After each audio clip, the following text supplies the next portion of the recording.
रथों की गर्जना, घोड़ों की हिनहिनाहट, शंखनाद की गूंज आसमान में कौए और गिद्ध की मंडराना वातावरण को भयावह बना रही हैं। यह है कुरुक्षेत्र, जहां धर्म और अधर्म का अंतिम युद्ध होने जा रहा है, जहां भाई भाई से, गुरु शिष्य से और मित्र मित्र से भिड़ेंगे। युद्ध में अर्जुन का रथ, जिस पर श्री कृष्ण सारथी बने हैं। अर्जुन विपक्षी सेना में अपने गुरु भीष्म, द्रोणाचार्य, अपने भाई, रिश्तेदार और मित्रों को देखकर व्याकुल हो उठते हैं और श्री कृष्ण से बोलते हैं, हे माधव, मैं अपने ही गुरु और बंधुओं पर शस्त्र कैसे उठाऊं? यह युद्ध मुझे अधर्म प्रतीत हो रहा है।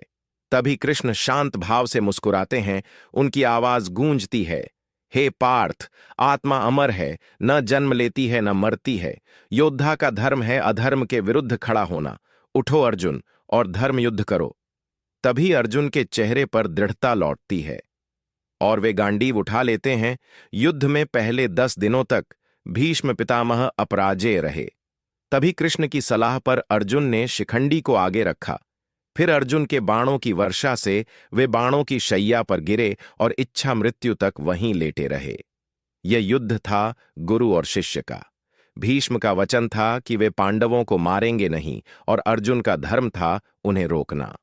फिर आती है अभिमन्यु की वीरता की बात। जब युवा अभिमन्यु वीरता से चक्रव्यूह में प्रवेश करता है, अकेले ही दुर्योधन, कर्ण, द्रोण और जयद्रथ से लड़ता है, रथ टूटता है, धनुष बिखरता है, पर अभिमन्यु अंतिम सांस तक युद्ध करता है और अंत में वीर गति को प्राप्त होता है। सिर्फ 16 वर्ष का बालक, परंतु सिंह से भी प्रचंड। फिर द्रोणाचार्य का वध होता है। जब रणभूमि में द्रोणाचार्य बिजली की तरह वार कर रहे थे, पांडव सेना बिखर रही थी, तभी भीम ने गर्जना की, अश्वत्थामा मारा गया। द्रोण स्तब्ध हो गए। उन्होंने सत्य जानने के लिए युधिष्ठिर की ओर देखा। युधिष्ठिर ने धीमे स्वर में कहा, अश्वत्थामा हतो नरो वा कुंजरो वा। द्रोण का हृदय टूट गया।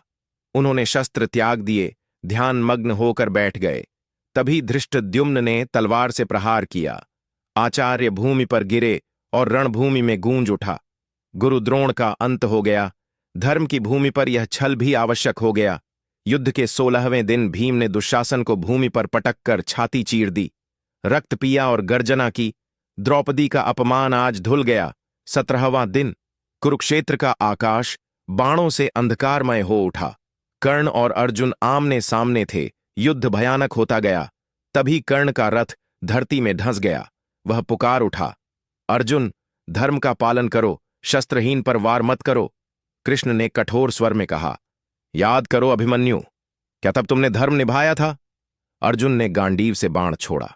कर्ण रणभूमि में गिर पड़ा। यही था वह क्षण जिसने युद्ध का पलड़ा पलट दिया। 18वें दिन की संध्या, कुरुक्षेत्र की धरती थर्रा उठी।